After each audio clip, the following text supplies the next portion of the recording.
저 한 절, 여러분들 한 절 교독하도록 하겠습니다. 그때에 제자가 더 많아졌는데 헬라파 유대인들이 자기의 과부들이 매일의 구제에 빠짐으로 히브리파 사람을 원망하니 열두 사도가 모든 제자를 불러 이르되 우리가 하나님의 말씀을 제쳐놓고 말대를 쌓는 것이 마땅치 아니하니 형제들아 너희 가운데서 성령과 지혜가 충만하여 칭찬받는 일곱을 택하라.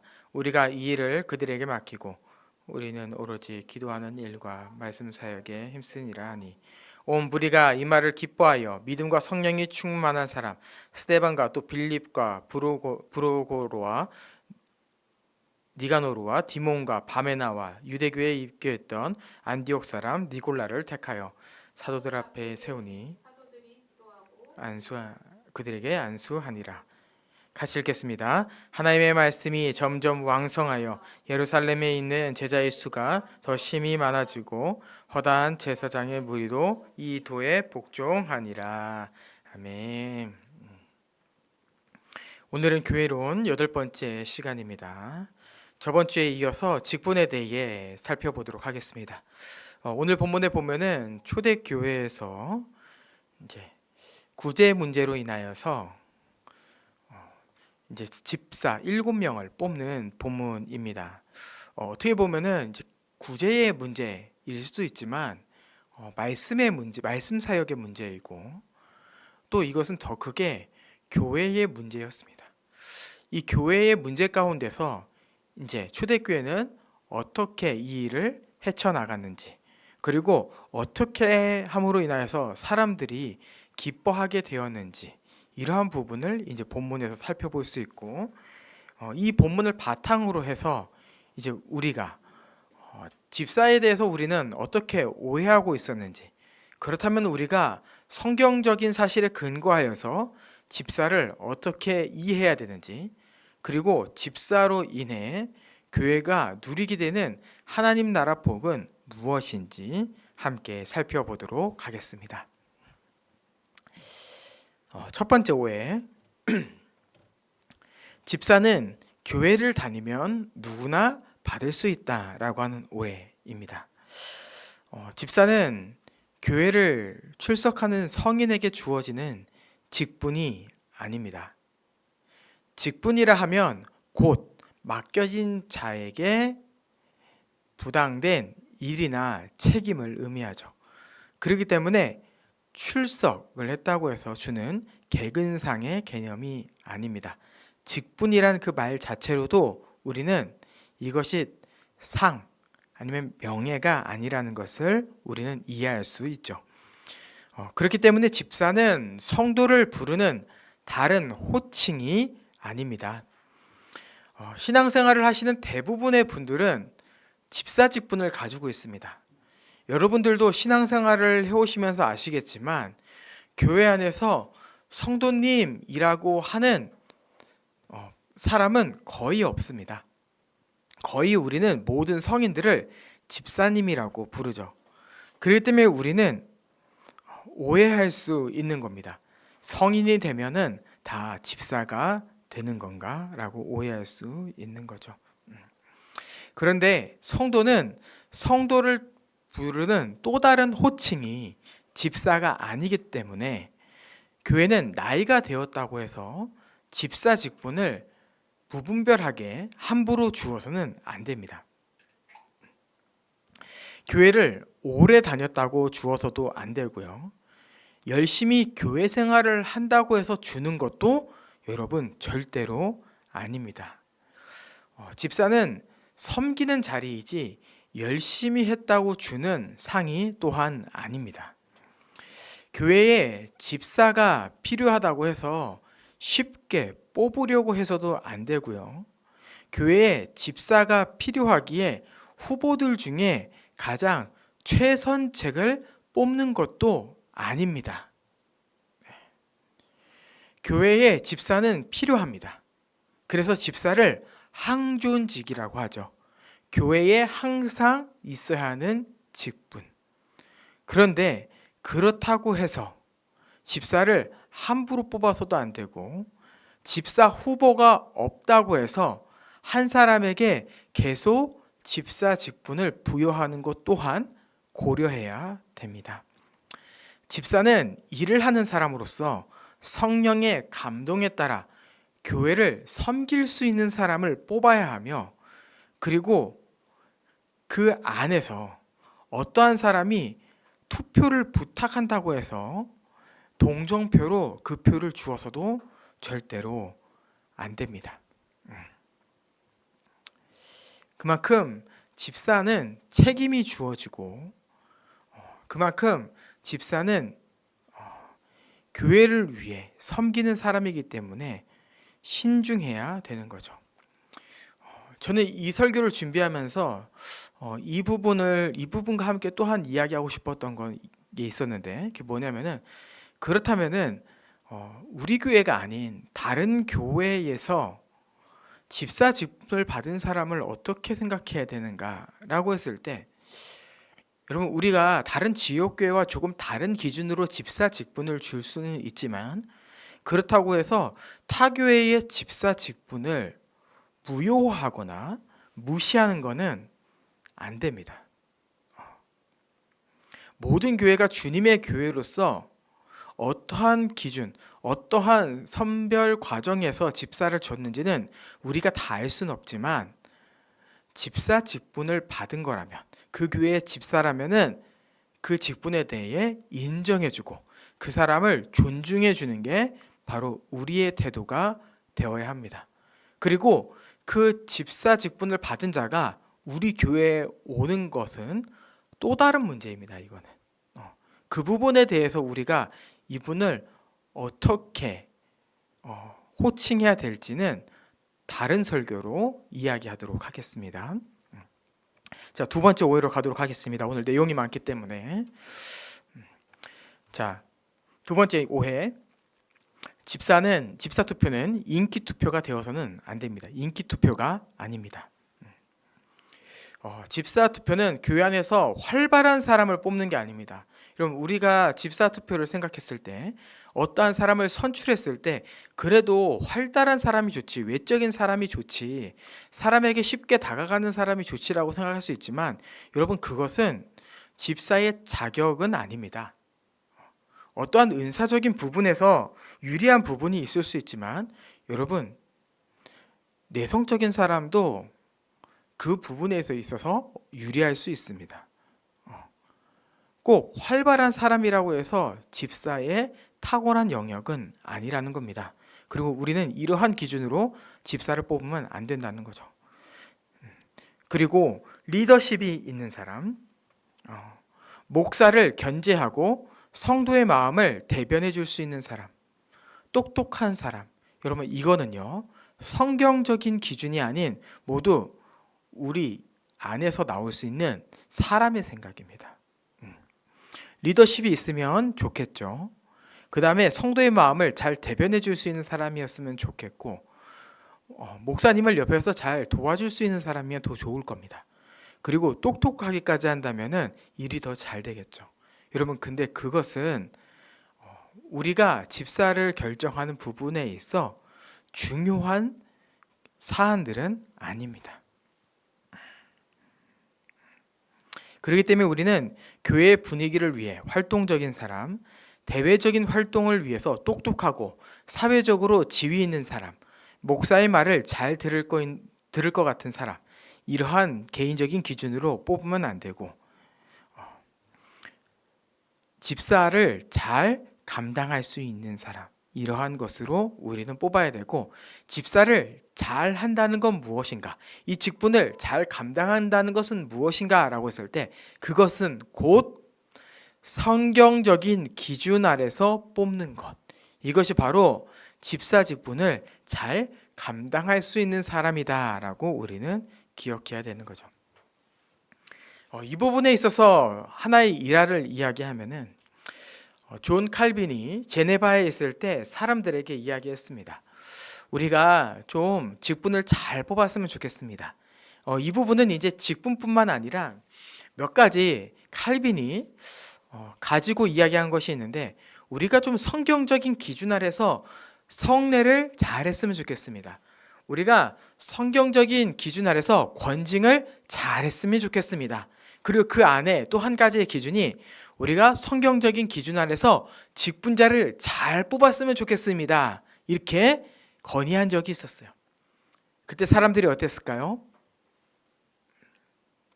그냥 하던 대로 해요. 그냥 편하게 합시다. 이렇게 했습니다. 그리고 그 뒤에 어떻게 됐을까요? 존 칼빈이 그 교회에서 쫓겨났어요.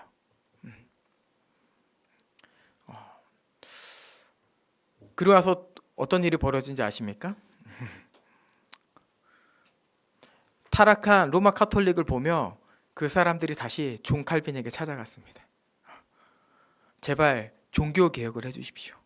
제발 이 종교개혁의 리더가 되어주십시오 라고 이야기했어요. 직분에 연관되어 있는 하나의 일화라 한번 이야기를 해봤습니다. 우리는 이 시대가 어떠하든 간에 존 칼빈처럼 이야기해야 됩니다. 편하게 할 수 있지만, 지금까지 하던 대로 할 수 있지만, 그럼에도 우리는 성경적으로 직분자를 뽑아야 됩니다 라고 우리는 이야기해야 되는 거죠. 좋은 전통은 우리가 이어가야 되지만 그것이 성경적인 기준과 다르다면은 우리는 그 부분에 있어서 개정하고 개혁하는 자세가 되어야 합니다. 그게 바로 꽃피는 교회의 세 번째 비전이죠. 자, 그 다음에 두 번째 오해 있습니다. 두 번째 오해. 방금 제가 집살은 교회 다니면 누구나 받을 수 있다 해서 첫 번째, 때가 되면 받는 게 아니다, 인기투표로 되는 게 아니다, 이렇게 첫 번째를 이야기했는데, 두 번째는 집사는 한 번 받으면 계속 유지가 된다. 이것이 두 번째 오해입니다. 한국 교회는 집사라고 했을 때 두 가지가 있습니다. 하나는 서리 집사, 또 두 번째는 안수 집사가 있습니다. 여기서 이제 사찰 집사도 있는데요. 이러면 이제 우리가 서로 어색해지는 거예요. 관계가. 서리 집사와 안수 집사가 있어요. 서리 집사는 거의 임명제죠. 매년 임명을 합니다. 그리고 안수 집사는 이제 뽑죠. 이 권사님, 장로님을 뽑듯이 안수 집사님도 뽑습니다. 그리고 우리는 이 집사를 항존직이라고 합니다. 항존직이 뭐라고요? 교회에 항상 있어야 하는 직분. 꼭 그 사람이어야 되는 건 아니에요. 하지만 집사라는 직분은 항상 있어야 되는 거죠. 왜냐하면 그만큼 교회에 유익하기 때문에. 그러면은 이 항존직을 유지하면서도 교회를 지키는 방법이 무엇일까라고 했을 때, 우리는 한번 집사를 주고 계속해서 그 직책을 맡도록 하는 것은 교회에게서 굉장히 큰 위험 부담이 있습니다. 계속 유지된다라는 부분이 자칫 교회의 무기가 될 수 있다는 것을 기억해야 되는 거죠. 왜 그렇습니까? 사람은 약하기 때문이에요. 사람은 언제 흔들릴지 모르기 때문입니다. 올해 잘할 수 있지만 내년에 어떻게 될지 모릅니다. 근데 문제는 뭐예요? 문제를 일으킨 집사가 아직까지도 집사라는 게 문제가 될 수 있는 거예요. 그 사람 자체가 교회의 무기가 될 수도 있지만 집사라는 직분을 가진 자가 죄를 짐으로 인하여서 주님의 영광이 떨어지고 교회의 명성이 떨어질 수 있기 때문에 그러한 부분에서 계속 지키는 것은 어려울 수 있는 거죠. 그럼 이 부분에 있어서 교회도 지키고 또한 그 사람도 지키기 위해서는 무엇을 해야 될까요?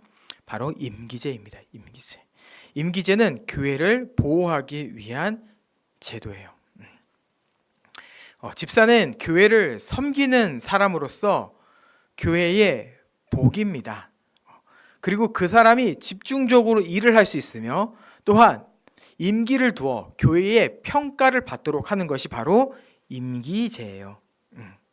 이 임기제는요, 뭐 어떤 성경에 이러한 근거가 있다라고 말할 수는 없지만 기독교 전통에 있어서 많은 교회들이 이 임기제를 행하며 이 임기제를 통하여서 우리는 그 사람과 교회를 지킬 수 있다는 것을 기억해야 돼요. 이것이 아직도 좀 우리가 이해가 안 될 수 있는데, 우리가 좀 쉽게 생각해 보면요, 영원한 대통령이 있습니까? 없어요. 영원한 반장이 있습니까? 여러분, 없습니다. 대통령이든 반장이든 4년에 한 번, 1년에 한 번 뽑고 그 과정 가운데서 어떻게 해요? 그 사람을 평가하고 검증하고 또한 지난 업적들을 되돌아보죠. 그러면서 어떻게 돼요?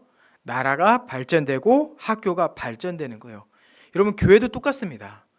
교회도 목사 임기제, 집사 임기제를 뒀을 때 사역에 대해서 평가할 수 있고 사역을 되돌아볼 수 있으며 또한 그 사람의 명예를 지켜줄 수 있고 또한 그 잠시 쉬는 그 기간이 그 사람에게는 충전이 되고 도전이 될 수 있는 시간이기 때문에 교회에 있어 임기제는 참 좋은 제도라는 것을 우리는 기억해야 돼요. 그리고 집사 직분은 명예직이 아니기 때문에 더욱더 임기제로 해야 됩니다. 명예가 주어진다면은 뭐 어떤 공로상 이런 것은 우리가 영구적으로 가져갈 필요 있겠죠. 하지만 집사는 뭐예요? 당장 자신의 맡은 직무에 뛰어드는 사람이에요. 그렇기 때문에 체력적으로나 생각적으로나 영적으로 충전이 되어 있는 상태여야 됩니다. 그러한 부분에서 임기제는 이 모든 것을 지켜줄 수 있는 제도인 거죠. 그러기 위해서 우리는 이제 두 가지 절차를 크게 거쳐야 됩니다. 정확하게는 세 가지 절차네요. 첫 번째, 우리는 정회원이 먼저 뽑혀야 됩니다. 정회원이 뽑혀야지 교회의 회원이 누구인지를 알 수 있어요. 그리고 두 번째 뭐예요? 그 정회원들이 목사를 뽑아야 돼요. 목사가 먼저 뽑히는 것이 아니라 정회원이 뽑힌 뒤에 그 정회원들이 목사를 뽑는 것이고 그 회원들이 뽑은 목사가 교회를 가르치고 다스리며 그 목사의 집도 아래 집사를 뽑는 겁니다.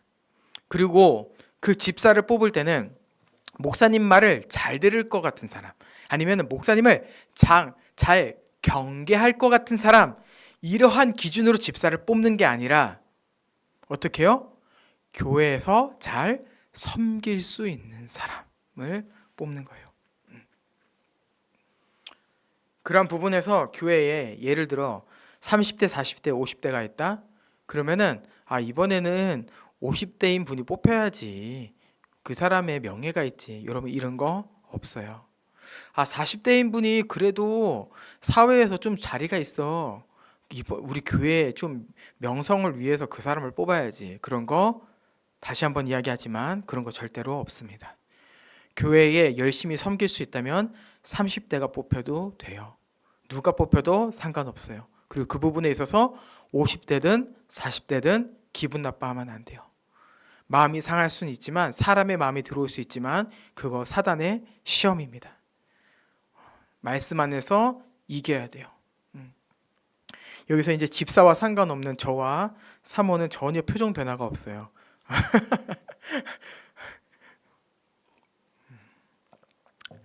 자, 그 다음에 세 번째, 교회의 구제사역은 집사만의 영역이다.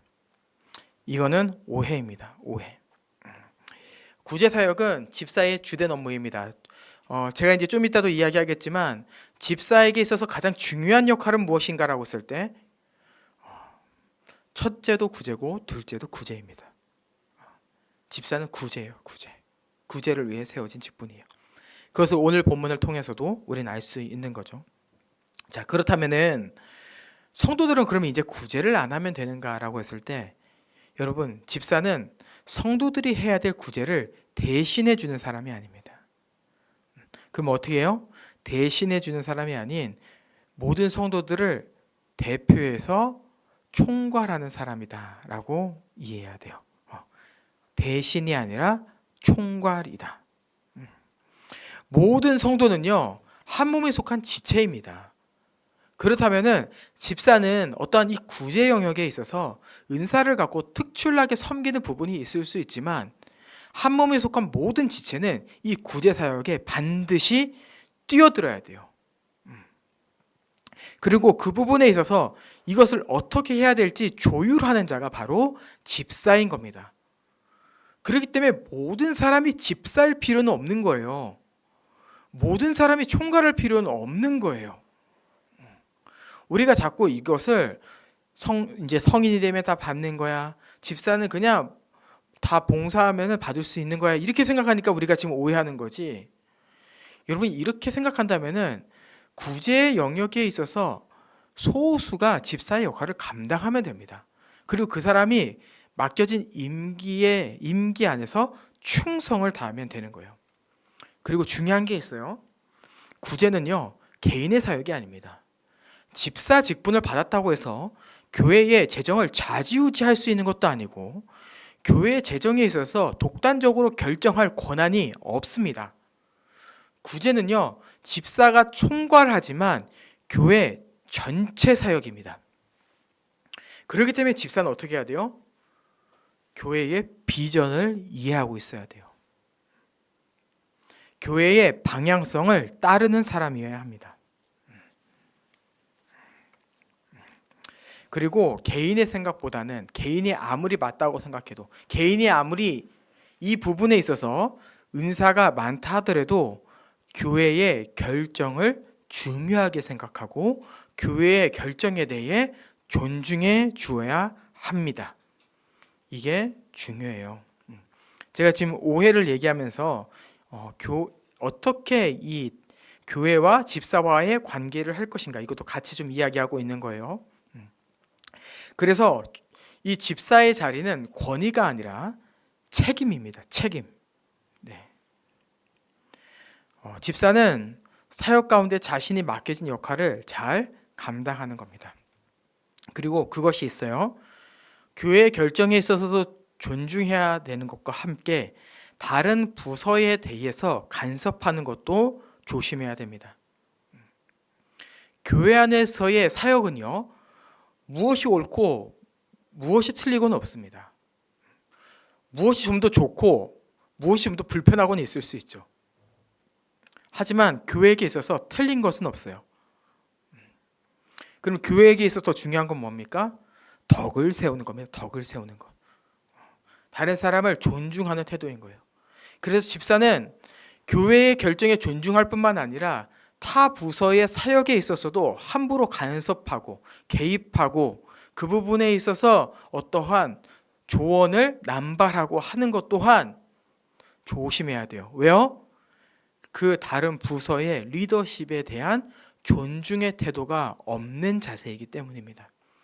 지금 우리에게 있어서는 아직 다양한 부서가 있진 않지만 우리가 앞으로 이제 경험해야 될 일이며 이것은 우리가 앞으로 집사를 세울 때 계속 이야기해야 될 부분입니다.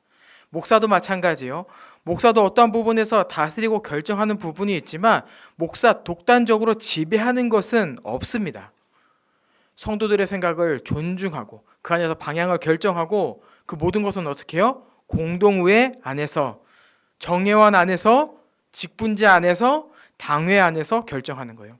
그리고 집사도 그 질서 안에 있는 겁니다. 하나님은요, 어떠한 탁월한 한 사람을 통하여서 교회를 이끌어 가시는 것을 원하시는 것이 아닌 하나님께서 세우신 질서 안에서 한 마음이 되기를 원하신다는 것을 반드시 우리는 기억해야 합니다. 자, 그렇다면 이제 집사는 어떤 직분인지에 대해서 살펴보도록 하겠습니다. 집사는 디아스코노입니다. 디아스코노. 원어적으로 이것은 섬기는 자입니다. 섬기는 자. 우리가 이제 집사할 때 이제 가장 먼저 생각할 수 있는 게 교회 가정의 집사를 생각할 수 있겠죠. 뭐 요즘에 이제 고양이 집사 이런 말이 있는데 그 집사와 교회의 집사는 용어가 다릅니다. 단어 자체가 다릅니다. 교회에서 말하는 이 직분은 섬기는 자를 의미하죠. 그리고 이 섬기는 자를 좀 더 풀면은 어떻게 해석할 수 있냐면은 사모님 잠깐 화장품 좀 갖다 주세요. 먼지를 일으키며 달리는 자, 그리고 진흙탕에 뛰어드는 자. 이게 바로 디아스코노예요. 디아스코노. 잠시만요.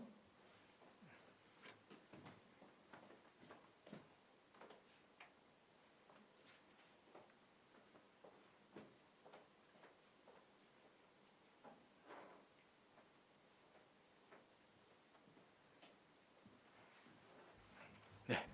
자, 계속 이어가도록 하겠습니다.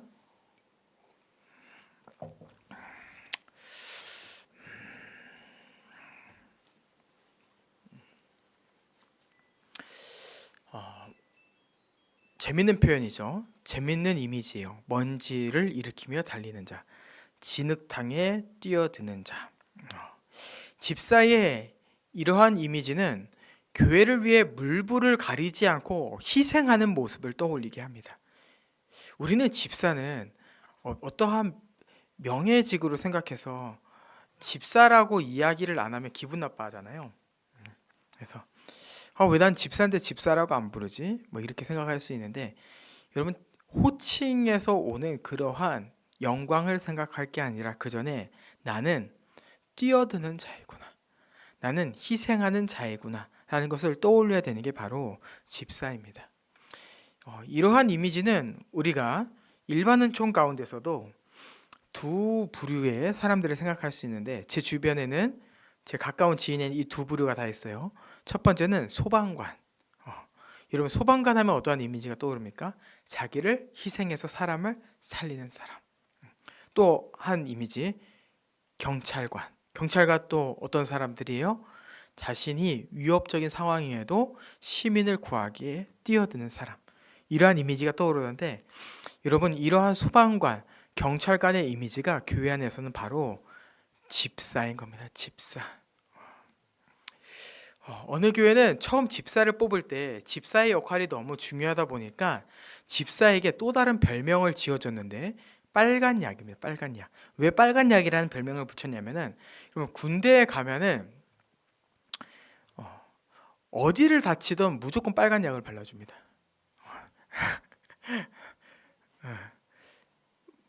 왜 다쳤고 어떻게 다쳤건 중요하지 않아요.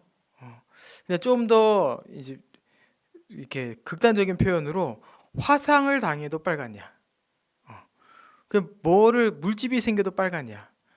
뭐가 되든 그냥 다 빨간 약. 이게 이제 군대예요. 근데 이게 이러한 이미지 때문에 집사에게 어떤 별명을 붙였어요? 집사는 교회의 빨간 약이다. 이렇게 하는 거예요. 무슨 일만 터지면은 집사만 있으면 된다. 이러면 이게 바로 집사가 차지하고 있는 비중, 집사의 중요한 위치를 보여주고 있는 표현이에요. 이런 목사도 마찬가지지만요, 모든 직분은 잘 뽑히는 게 교회의 복입니다. 안수 집사님 뽑는데, 그래? 이번엔 또 누가 뽑힐까? 그래, 뽑히면 그 사람 참 좋겠네. 여러분, 이러한 개인의 차원이 아닙니다.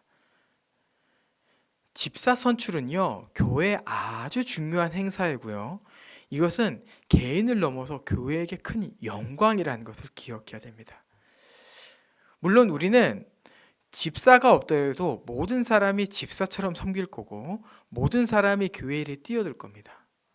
근데 집사가 있을 때 교회가 누릴 수 있는 유익을 생각하면요, 집사가 빨리 생겼으면 좋겠어요. 여러분, 우리 교회도 마찬가지예요.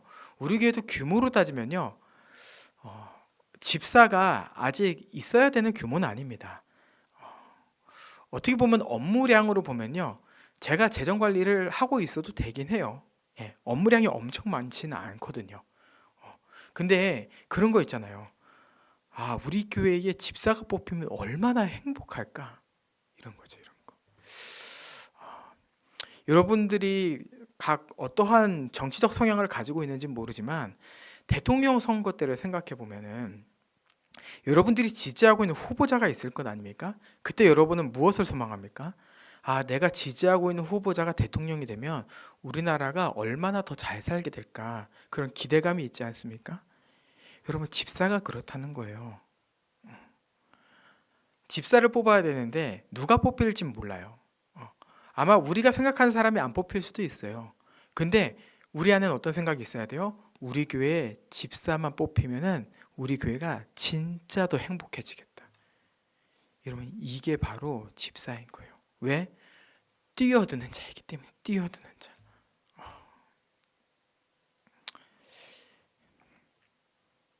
이 집사의 영광, 이 집사가 이 교회에 차지하는 비중은요, 아무리 강조해도 지나치지 않습니다. 아무리 강조해도 지나치지 않아요.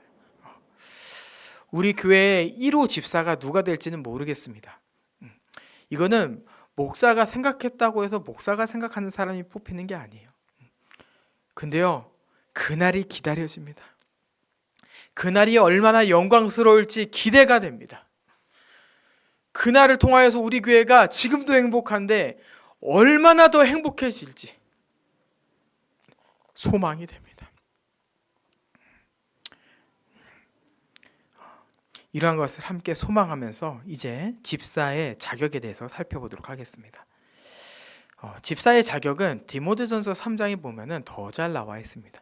장로의 자격과 함께 집사의 자격이 나와 있는 게 디모데전서인데, 오늘은 그 디모데전서의 본문을 세부적으로 살펴보기보다는 오늘 본문에 나타난 내용에 따라서 간략하게 살펴보도록 하겠습니다. 자, 집사의 자격은 세 가지로 좀 정리를 할 수 있습니다. 첫 번째, 성령이 충만한 사람. 두 번째, 지혜가 충만한 사람. 세 번째, 믿음이 충만한 사람. 이것은 오늘 본문에 다 나와 있죠. 3절, 형제들아 너희 가운데서 성령과 지혜가 충만하여 칭찬받는 사람 7을 택하라 라고 나와 있고, 자, 뒤에 보면 5절에 온 무리가 이 말을 기뻐하여 믿음과 성령이 충만한 사람 이렇게 돼 있죠. 그래서 성령, 믿음, 그 다음에 지혜, 이 세 가지가 중요합니다. 먼저 성령에 대해서 살펴보도록 하겠습니다. 집사는 성령 충만한 사람이어야 됩니다. 자, 그렇다면 성령 충만하다는 것은 무엇을 의미할까요? 바로 성령의 인도하심에 따라 말씀에 순종하는 사람을 의미합니다.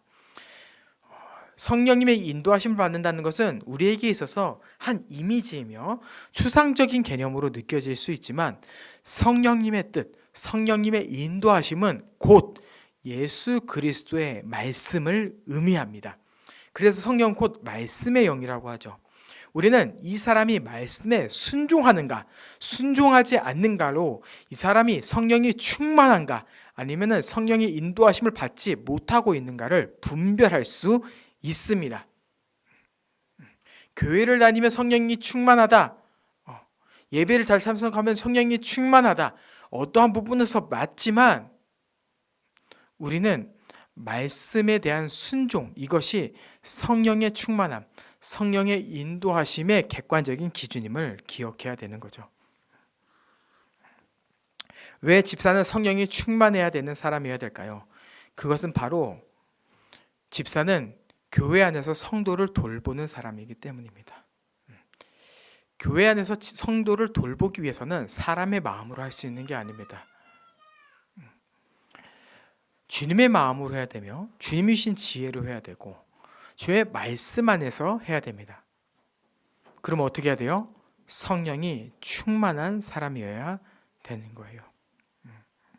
그리고 우리는 이 부분에 있어서 몇 가지 기준을 가지고 좀 걸러야 되는 사람이 있는데, 첫 번째는 입교나 세례를 받은 지 얼마 안 되었 사람, 이 사람은 조금 보류해야 됩니다. 왜 그렇습니까? 검증할 수 있는 기간이 너무나 짧습니다. 일시적으로 열심히 할 수 있고 성품이 착한 사람일 수 있습니다. 하지만 말씀에 순종하는 사람이어야 되기 때문에 말씀에 순종하는 여부와 함께 검증할 수 있는 기간이 충분히 필요하다는 것을 기억해야 돼요. 집사 함부로 주면 교회 망합니다. 목사도 마찬가지입니다. 목사도 함부로 세우면 교회 망합니다.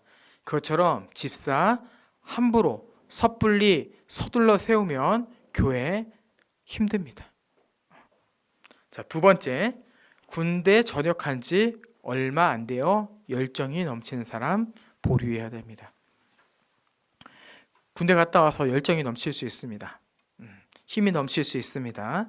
하지만 이 사람 또한 검증의 기간이 너무나 짧습니다. 충분한 검증의 시간을 두어야 됩니다. 남자들은 다 알겠지만 전역한 후에는 정상이 아닙니다. 비정상입니다. 그래서 어느 정도 검증의 시간이 필요하고 그러려면 전역하고 1년은 넘어야 됩니다. 그러면 진짜 모습이 나오기 시작합니다. 자, 세 번째, 출산한 지 1년도 안 된 사람 보류해야 됩니다. 왜 그렇습니까? 그때는 교회에 집중하는 시기가 아니에요. 그때는 육아에 집중하는 시기입니다. 마음이 좋을 수 있고 열정도 넘칠 수 있지만 현실적인 것도 고려해야 돼요.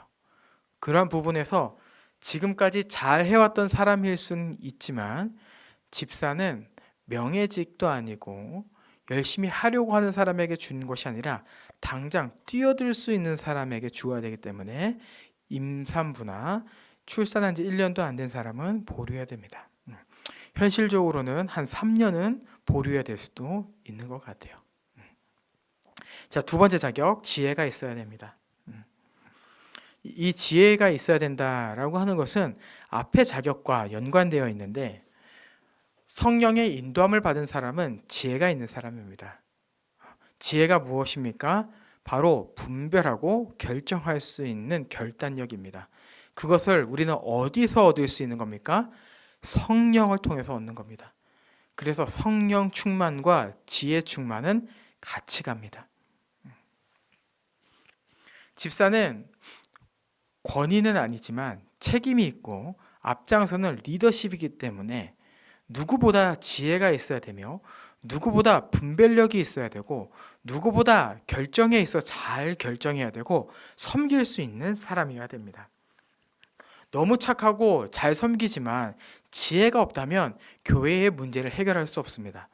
특별히 오늘 본문에 보면은 헬라파 유대인들이 구제를 놓고 원망을 합니다. 근데 그 문제에 있어서 이 문제를 해결할 수 있는 지혜가 없다?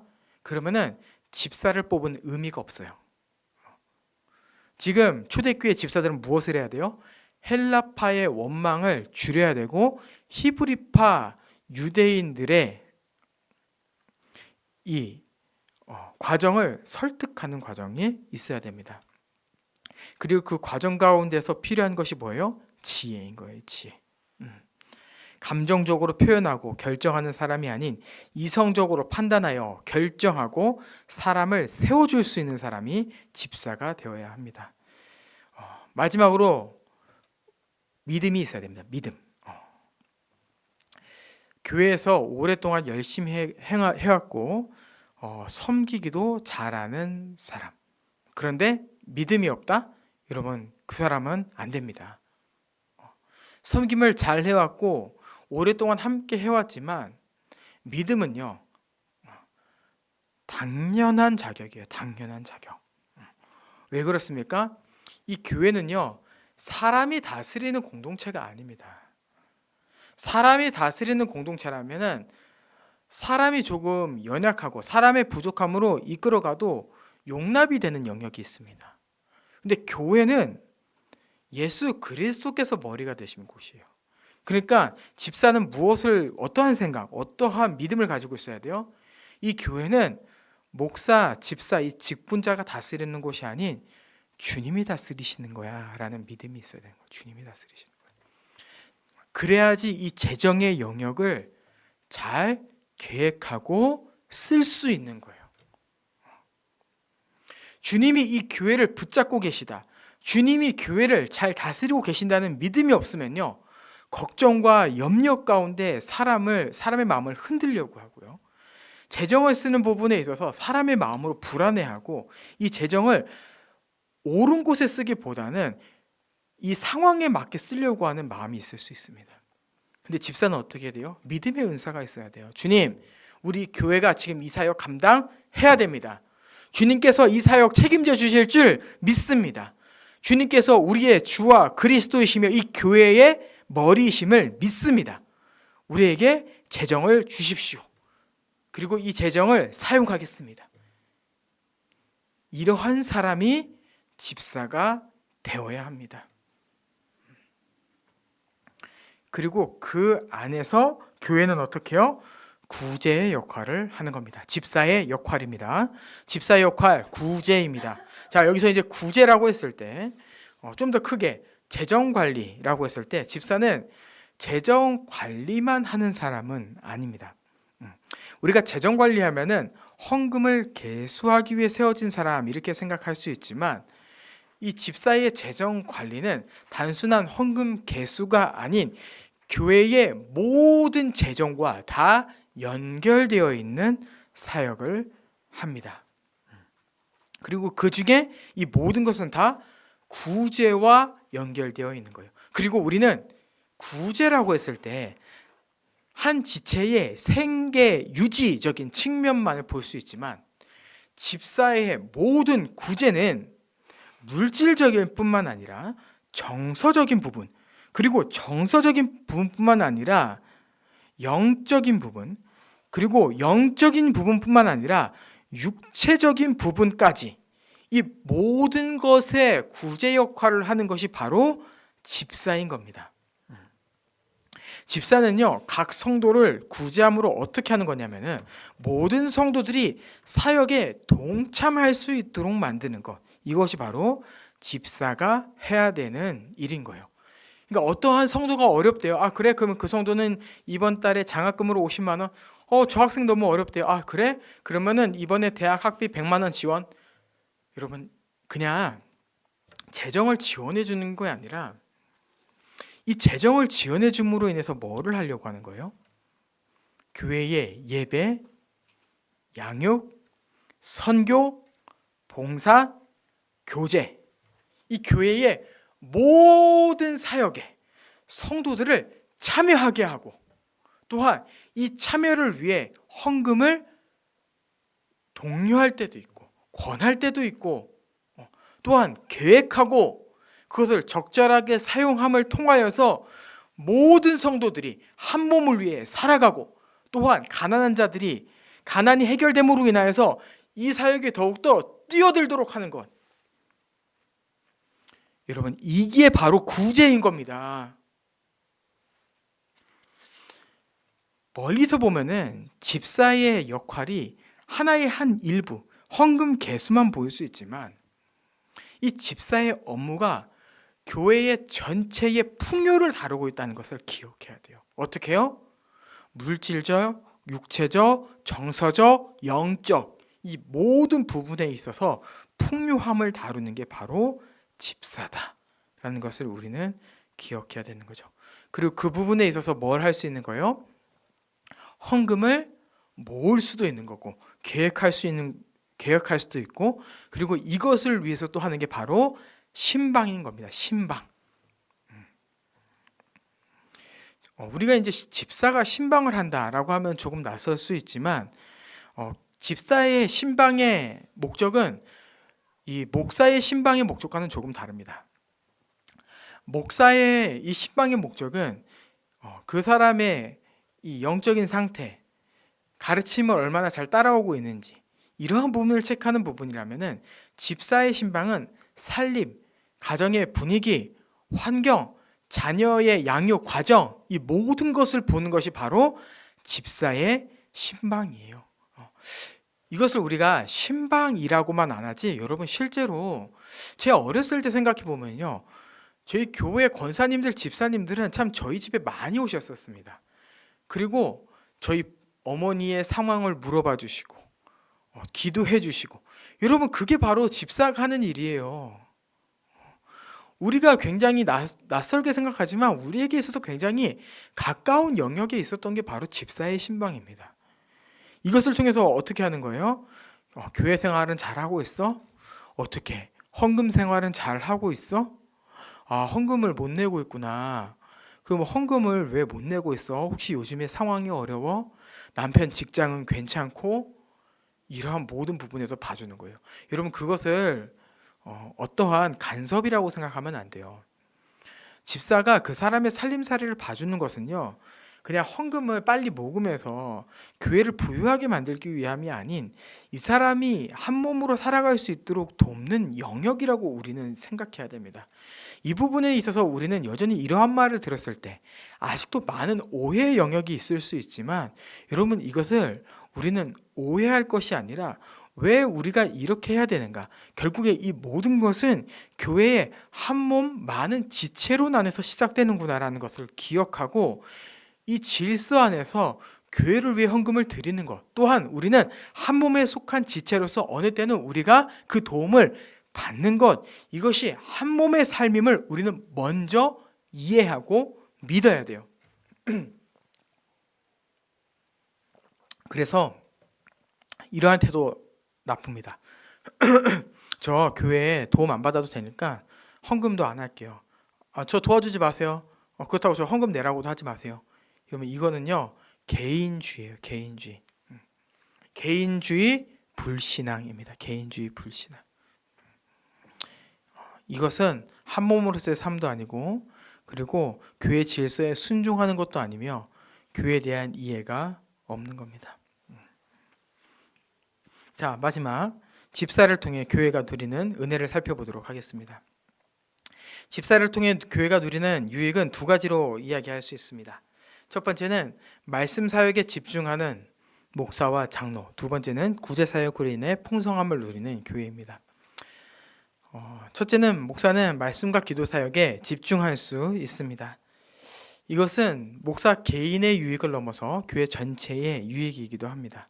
왜냐하면 목사가 말씀과 기도에 전념해야 말씀으로 교회를 세울 수 있고 성도들은 말씀의 은혜를 누릴 수 있기 때문입니다. 그래서 오늘 본문에 보면은 온 무리가 이 말을 기뻐한다라고 했을 때 무엇을 기뻐한 거예요? 바로 이제 일곱 집사를 택하여 우리는 오로지 기도하는 일과 말씀 사역에 힘쓰리라. 이것이 바로 교회의 기쁨이었던 거예요. 그리고 목사 개인에게도 유익합니다. 여러분, 저는 앞에서도 이야기했지만 지금 제가 집사의 업무를 맡을 수도 있습니다. 그렇게 업무가 많은 양은 아니기 때문이다라고 얘기했지만 계산에 굉장히 약한 사람입니다. 그러니까 재정을 쓰지 말라라고 하면은 재정을 안 쓸 수 있어요. 근데 썼던 재정을 정리해라라고 하면은 이거는 저한테는 좀 은사와 다른 좀 되게 약한 부분입니다. 그러한 부분에서도 제가 재정을 내려놓는다면은 좀 더 다른 것에 집중할 수 있는 부분이 있겠죠. 근데 제가 얘기하는 이 개인의 유익은 그것을 얘기하는 게 아니에요. 많은 교회들이 재정 관리를 목사님들이 하고 있거든요. 왜냐면은 성도들이 관리하면서 생기는 문제들도 많기 때문입니다. 근데 저는 제 자신을 생각했을 때 빨리 재정을 내려놓고 싶은 마음이 있습니다. 왜냐하면은 저도 사람이라 이 재정에 쓰는 부분에 있어서 악한 마음으로 이 재정을 쓸 수 있기 때문이에요. 재정은 쓰는 사람과 관리하는 사람이 달라야 합니다. 쓰는 사람과 관리하는 사람이 같고 이것을 봐주는 사람이 없으면 목사는 이 재정을 함부로 사용하게 됩니다. 왜요? 어차피 보는 사람이 없거든요. 그리고 어차피 교회를 위해 썼다고 하면 되거든요. 저는 그 부분에 있어서 제 자신을 지키고 싶어요. 그래서 이게 목사의 개인의 유익이라고 하는 것이 목사가 거룩하게 사는 영역에 있는 거죠. 내가 이 재정을 관리하는 사람이 아니기 때문에 집사의 허락을 맡아야 되고 집사님께서 주신 재정만큼 내가 사용하고 그 부분에서 객관적으로 보고하면 되는 거고, 제가 생각하는 교회는 그렇습니다. 많은 교회들이 목사들이 재정 관리를 하고 있지만 저는 이 부분에 있어서는 목사가 재정을 관리하는 것은 목사 개인에게 있어서 굉장히 위험하다, 이런 생각을 가지고 있어요. 그런 부분에 있어서 우리는 규모적으로는 좀 집사가 세워지는 게 이를 수 있고 아직 시기적으로도 이제 설립을 했기 때문에 이럴 수 있지만 집사가 빨리 세워졌으면 좋겠다. 집사가 세워졌을 때 우리 교회가 좀 더 질서가 잡히고 그 안에서 우리가 좀 더 보호받을 수 있겠다라는 생각을 하게 됩니다. 자, 두 번째, 교회는 집사로 인해 가난의 문제가 해결됩니다. 신명기 15장 4절에서 5절 보면은 제가 주보에도 있습니다. 내가 만일 내 하나님 여호와의 말씀만 듣고 내가 오늘 내게 내리는 명령을 다 지켜 행하면 내 하나님 여호와께서 내게 기업으로 주신 땅에서 내가 복을 받으리니 어떻게 해요? 너희 중에 가난한 자가 없으리라. 가난한 자가 없다고 합니다. 그리고 이 구약의 말씀이 이제 신약에 와서 성취된 겁니다. 사도행전 4장 34절, 그 중에 가난한 사람이 없다라고 하는 거죠. 여러분, 이 가난한 자가 없다라고 하는 것은 바로 예수 그리스도의 사역으로 인하여 성취된 것입니다. 그런데 이 성취된 사역의 실제가 누구를 통해 나타난다고요? 바로 집사를 통해 나타나는 거예요. 집사를 통해 나타나요. 그리고 이 부분에 있어서 열심히 일하는 집사로 인하여서 어떻게 각 가정의 물질적인 문제가 좋아지고 또한 교회 안에 지체들의 영적인 문제가 해결되어지고 또한 교회의 한몸됨이 더욱더 강화되어지고 교회 안에 많은 성도들이 정서적으로 안정된 삶을 누리고 그리고 또 어떻게 해요? 헌금을 낸 사람은 하나님 나라를 위해서 재정을 사용했기 때문에 그 영광에 참여할 수 있고 이게 누구로부터 진행된다? 집사로부터. 여러분, 헌금을 쓰는 게 중요한 게 아닙니다. 어떠한 계획 아래 쓰느냐가 중요한 거예요. 목적이 중요한 거예요. 그 목적을 잘 세울 수 있는 집사가 세워져야 되고 그 집사가 잘 세워지고 계획하고 적용할 때 우리 모두가 복을 누릴 수 있다는 것, 이것을 우리가 반드시 기억하기를 원해요. 저는 결론을 맺으며 이런 이야기를 하고 싶습니다. 직분은 복이다. 교회의 유기체성을 지키기 위한 조직책선, 이 직분은 하나님께서 우리에게 주신 좋은 제도이며 우리 교회는 이 직분이 항존직으로서 계속해서 직분자를 세우기 위해 교육하고 또한 좋은 사람을 선별하고 세울 것이며 그 안에서 우리는 함께 순종하고 질서 있는 교회를 세우자.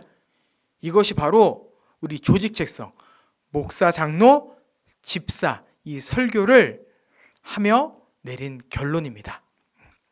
정회원 잘 세웁시다. 그리고 목사 잘 세웁시다. 그리고 집사 잘 세웁시다. 그래서 우리 꽃피는 교회가 하나님이 세우신 이 조직체성 안에서 충만한 복을 누립시다. 함께 찬양하겠습니다.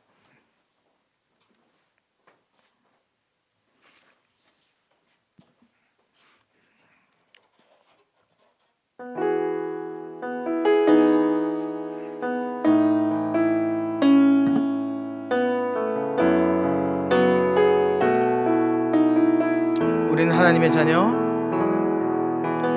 우리는 하나님의 자녀. 주 사랑 안에 우리 거할 때, 주 사랑 안에 우리 거할 때, 주님 나를 사랑하신 것 같이, 주님 나를 사랑하신 것 같이 우리도 서로 사랑할 수 있네. 우리도 서로 사랑할 수 있네. 우리는 주의 몸된 교회, 우리는 주의 몸된 교회. 모든 지체 하나 될 때, 모든 지체가 하나 될 때, 예수님의 마음으로, 예수님의 마음을 닮아가며 고통과 즐거움 함께 나누네. 고통과 즐거움 함께 나누네. 하나님 안에서, 하나님 안에서 우리 서로 이어져 주가 거하시네. 거하실 성전이 되네. 모퉁이 돌 대신 예수와 하나 되게 하신 성령 안에 함께 지어져 가네. 하나님 안에서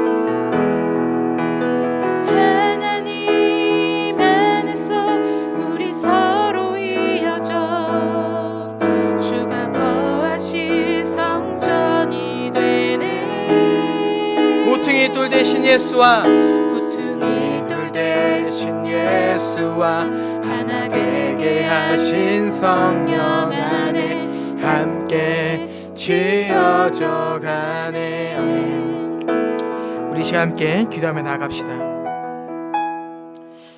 주님께서 우리 교회 안에 은혜를 베풀어 주시기를 원합니다. 우리 교회가 이제 설립 예배를 마쳤고 이제 계속해서 이 정예원 교육을 하면서 정예원을 세워가고 목사를 세우고 집사를 세워가는 이 과정 가운데 가정을 거쳐야 될 텐데 우리 교회에 정말 좋은 정예원들이 세워지기 원합니다. 우리 교회에 정말 좋은 목사가 세워지기를 원합니다. 그리고 그 목사가 제가 되기를 원합니다. 그리고 우리 교회가 정말 좋은 집사들이 세워지기를 원합니다. 주님께서 이 모든 과정 가운데 은혜를 베풀어 주시기를 원하고 붙잡아 주시기를 원합니다. 주님, 우리 교회가 말씀 위에 설 수 있도록 인도하여 주시옵소서. 복음이 무엇인지를 알고 교회가 무엇인지를 아는 자들이 회원이 될 수 있도록 인도하여 주시고 이 교회를 위해서 진흙탕에 뛰어드는 자가 목사가 되고 집사가 될 수 있도록 주님께서 인도하여 주시옵소서. 그 마음 가지고 함께 우리 마음 모아 기도하며 나갑시다. 기도하겠습니다.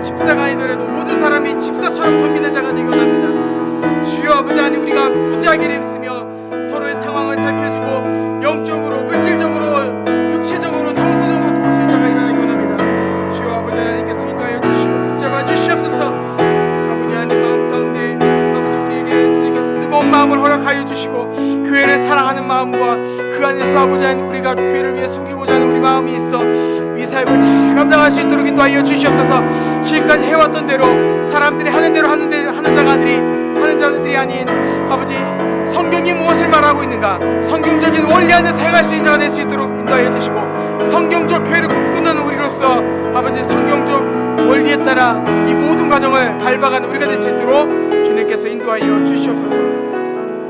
모든 영광 주님께 올려드립니다. 감사드리며 예수 그리스도의 이름으로 기도합니다.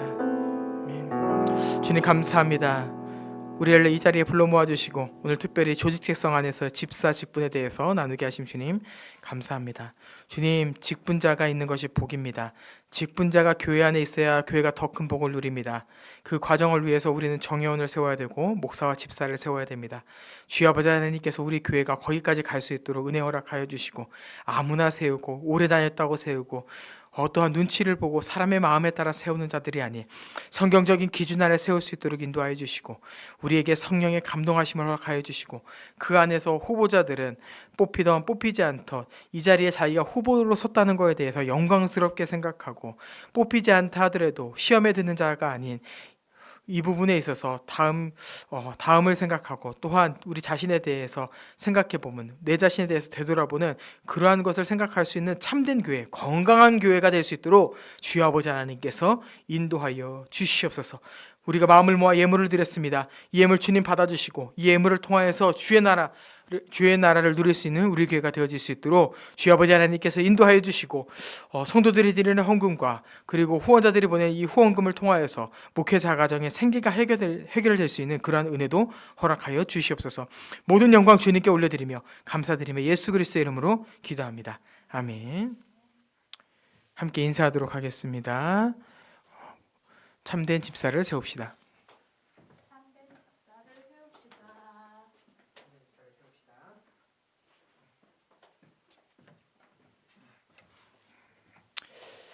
아직 좀 멀긴 했습니다. 그런데 우리가 아직 멀었기 때문에 이런 설교를 듣는 게 은혜입니다. 아직 멀었기 때문에 지금부터 준비할 수 있는 게 은혜입니다. 저도 이 과정을 위해서 계속해서 생각하고 준비하겠습니다.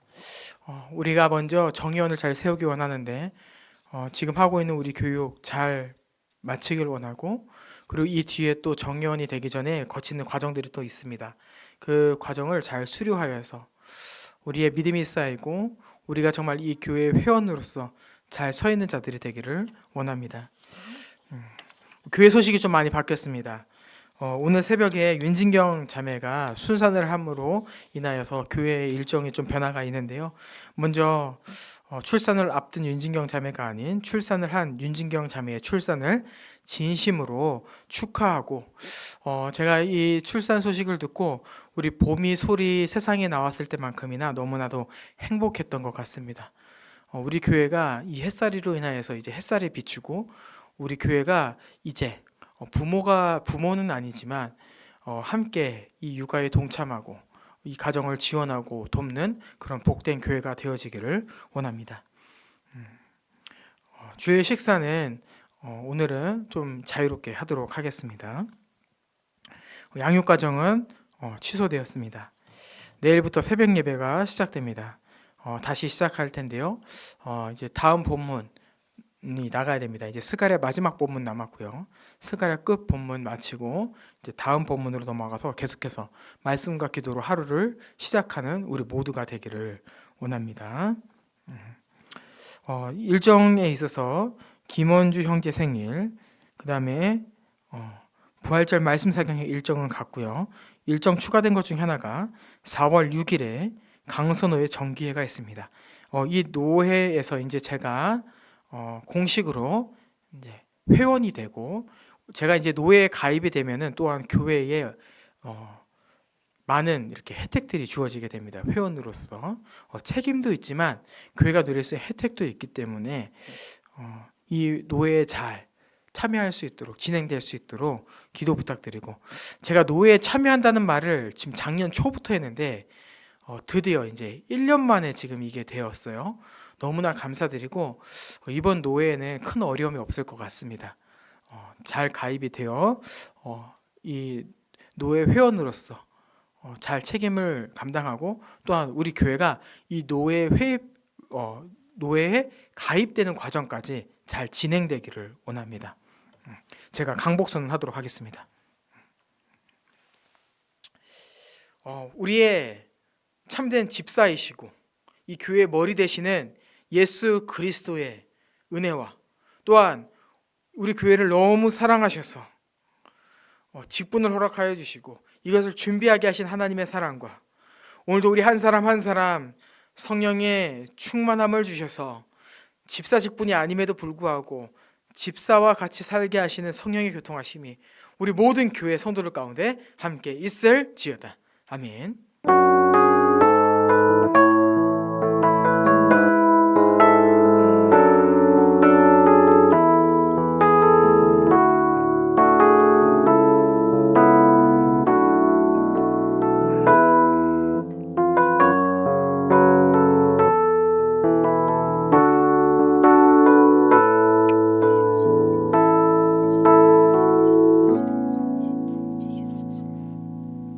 모든 영광 하나님께 올려드립니다.